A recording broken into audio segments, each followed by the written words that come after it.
తాకట్లో ఉన్న మీ బంగారాన్ని విడిపించి ఆ రోజు ఆన్లైన్ రేటుకి కొంటాం. Sharma gold company.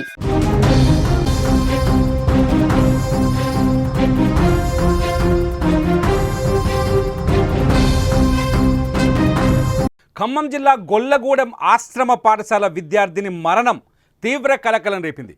Edulapuram municipality పరిధిలోని గొల్లగూడెం గిరిజన ఆశ్రమ పాఠశాలలో కూసుమంచి మండలం బోడియా తండా పరిధిలోని నామా తండాకు చెందిన భూక్యా ప్రతిమ పరీక్ష రాస్తూ కింద పడిపోయింది.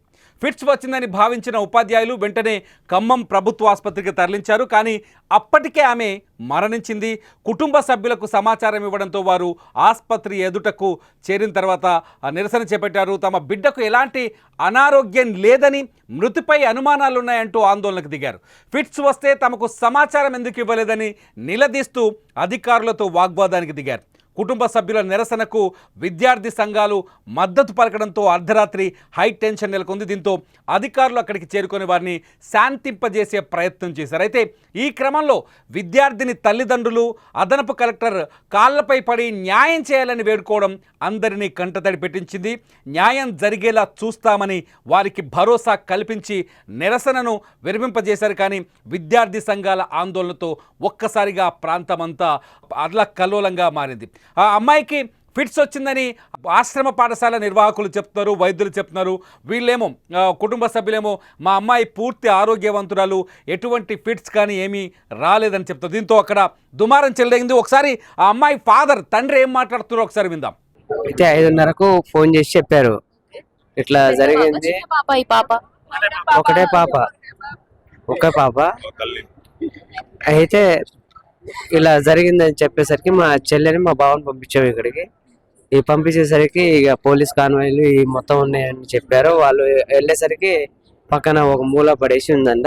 అక్కడ సిబ్బంది ఎవరు లేరు. అక్కడ హాస్టల్లోనేనా, హాస్పిటల్లో పడేసింది? హాస్పిటల్లో, గవర్నమెంట్ హాస్పిటల్లో తీసుకొచ్చి పక్క పడేసి ఒక సిబ్బంది. చెప్పారా మీకు ఏ టైంలో హాస్పిటల్ తీసుకొస్తున్నాం అనేది? ఏం చెప్పలే మీకు అసలు ఎవరు వచ్చారు ఏందనేది కూడా ఎవరు ఇన్ఫర్మేషన్ ఇవ్వలేదు. మేము వచ్చిన తర్వాత చూసిన తర్వాత వచ్చి చూసేసరికి ఎక్కడ ఉంది, ఏ పరిస్థితుల్లో ఉంది? ఏం లేదు, నిజ స్థితిలోనే ఉంది. ఆల్రెడీ డెడ్ బాడీనే పక్క పెట్టి ఉంచారు. ఇంకైతే అక్కడ వాళ్ళకి సంబంధించిన వాళ్ళు, స్కూల్ సంబంధించిన వాళ్ళు ఒకళ్ళు కూడా లేరు అక్కడ. ఒకళ్ళు కూడా లేకపోయేసరికి మా చెల్లెని మా బావ అక్కడ వెళ్ళి ఎవరు తీసుకొచ్చారు ఏందని అడగగా ఎవరు ఏం రెస్పాండ్ కాకుండా పక్కకు పడేశారు. తర్వాత నేను సుమారు ఇక అక్కడ నుంచి 40 కిలోమీటర్స్ రావాలంటే ఒక స్కూల్ నుంచి సమాచారం ఇవ్వటం కూడా హెల్త్ బాగాలేదని ఇచ్చారా, లేకపోతే ఎలాంటి సమాచారం వచ్చింది మీకు పాఠశాల నుంచి? హెల్త్ బాగలేదని చెప్పారు వాళ్ళు. ఇంకా వేరే ఏం సమాచారం మీకు ఇవ్వలేదు? మీరు ఏమవుతారు, మీ పేరెంట్ అంటే సార్ నేను పేరెంట్ అంటే మీరు ఒకళ్ళు రండి, హాస్పిటల్ రండి అన్నారు. అంతే అన్నారు.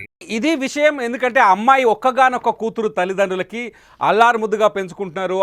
ఆశ్రమ పాఠశాలలో తమ కూతుర్ని చదివిస్తే చాలా గొప్పదై తిరిగి వస్తుంది అని ఎంతో ఆశలు పెట్టుకున్నారు. ఒకే ఒక్క కూతురని ఆ తండ్రి మాటలు వింటుంటే మనకు అర్థమవుతుంది. కాకపోతే ఆ అమ్మాయికి ఫిట్స్ వచ్చిందని ఎగ్జామ్ రాస్తున్నప్పుడు అమ్మాయి కింద పడిపోయిందని ఆశ్రమ పాఠశాల నిర్వాహకులు చెబుతున్నారు. వైద్యులు కూడా దాదాపు ఇదే మాట చెప్తున్నట్టుగా తెలుస్తుంది. కాకపోతే ఆ అమ్మాయి మరణం పట్ల ఎవరు బాధ్యత వహించలేదు, ఆ అమ్మాయి ప్రాణాలను కాపాడడానికి ఎవరు ప్రయత్నాలు చేయలేదనే ఆగ్రహం అక్కడ పెళ్ళుబికినట్టుగా తెలుస్తుంది. అందుకని కుటుంబ సభ్యులంతా వచ్చి ఆసుపత్రి ముందు ఆందోళన చేశారు.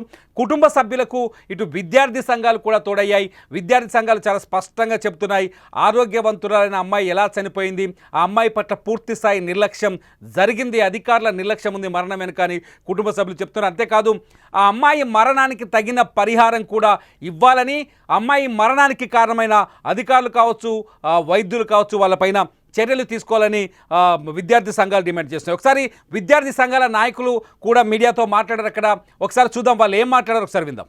జరిగిన సంఘటన దురదృష్టకరం. ప్రభుత్వం నిర్లక్ష్యంతో ఎస్సీ ఎస్టీ బీసీ హాస్టల్ ఏవైతే ఉన్నాయో, గురుకులాలు కానీ ఆశ్రమ పాఠశాలలు కానీ, ఇది ట్రైబల్ వెల్ఫేర్ గురుకుల పాఠశాల ఖమ్మం పరిధిలో ఉన్నది, ఏటీడీఓ పరిధిలో ఉన్నది.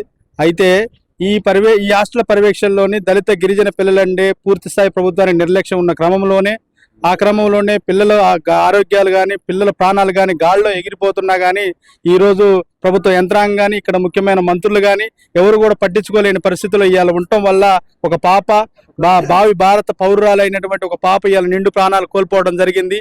ఇవాళ రాష్ట్ర వ్యాప్తంగా అనేక మంది విద్యార్థులు వందల సంఖ్యలో ఇవాళ విద్యార్థులు పుట్టగొడుగులా చనిపోతున్నా రాష్ట్ర ప్రభుత్వానికి చలనం లేనటువంటి పరిస్థితి ఇవాళ మనం చూస్తా ఉన్నాం.